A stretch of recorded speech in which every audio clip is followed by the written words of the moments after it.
All right, I'm 365 Days of Horsemanship, day 47. So, yeah, a good day today.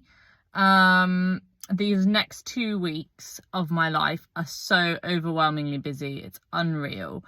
I feel I have lots of anxiety about all the things I have to do and that I don't know if I'm going to get done.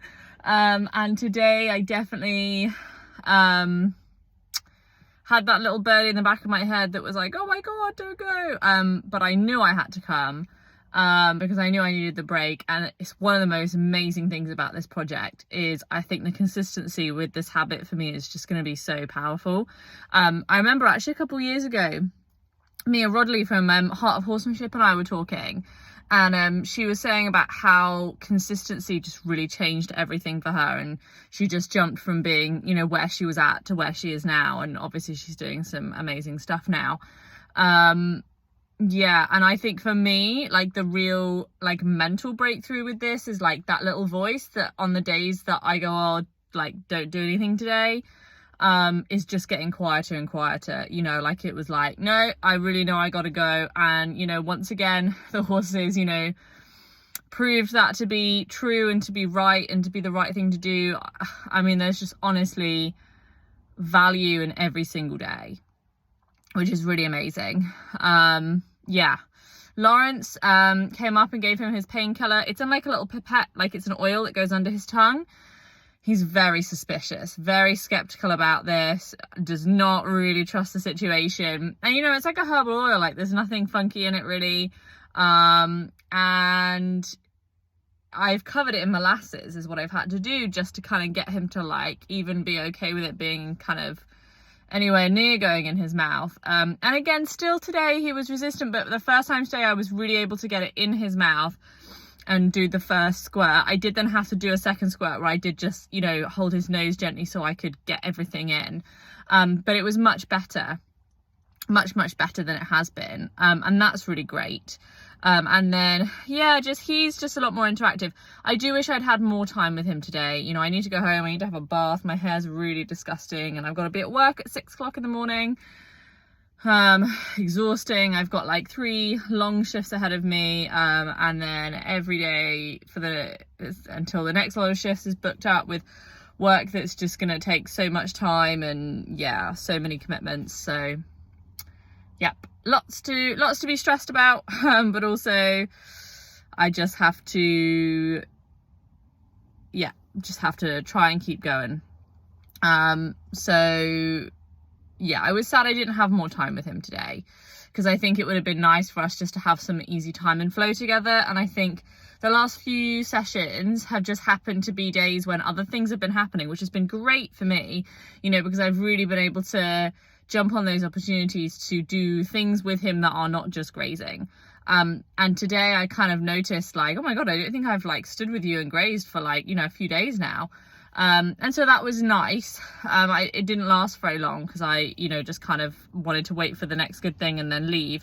And I didn't want to wait too long because then I get stuck, you know, longer than I want to be there.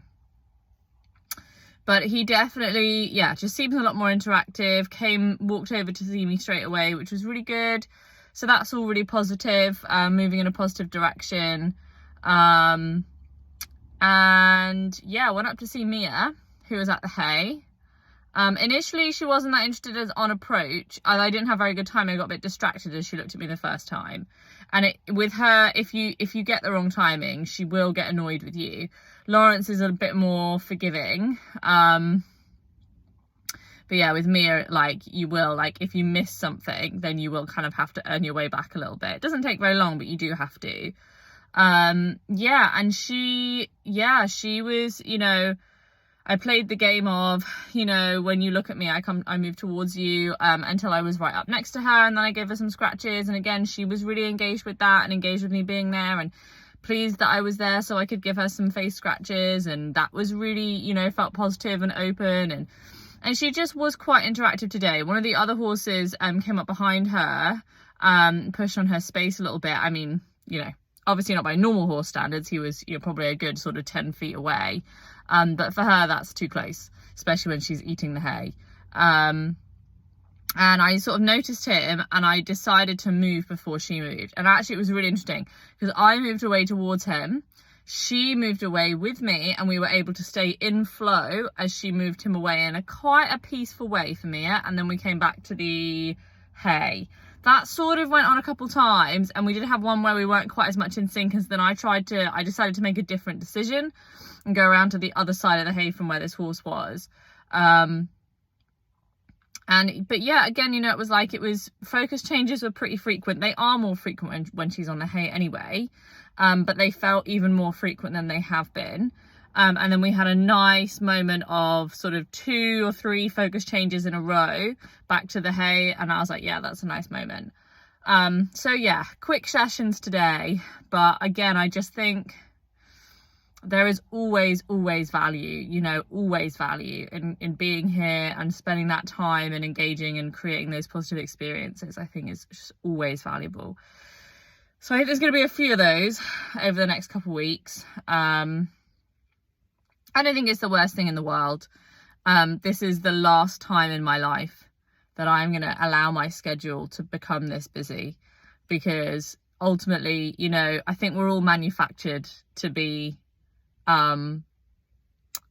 task focused machines. And actually the achievement of tasks does not, for me, equate to enough happiness to be worth it when you're doing it to this extreme that I am. And I sort of learnt this lesson, you know, a few months ago, and realised that I'd learnt it a couple months before the peak of my busyness, and now I have to do the peak of the busyness, knowing that this is not how I want to live anymore. But it's okay, you know, it's all part of the personal growth journey, and it's a good challenge, and it is a really good challenge for my mental strength and my anxiety, and just really powering through and trying not to get overwhelmed, and just doing things one by one, making a plan, sticking to the plan, trying not to overthink about it and get overwhelmed. What if the plan doesn't work? Well, that's the plan. It's the best plan we've got. We're going to go with it. We're going to see what happens. And that's been really powerful. So looking forward to getting these next couple weeks done, hopefully having some really nice moments with the horses when I can in between, and looking forward into the future when I can invest that little bit more time more regularly. Yeah, but for now, super happy with where we're at.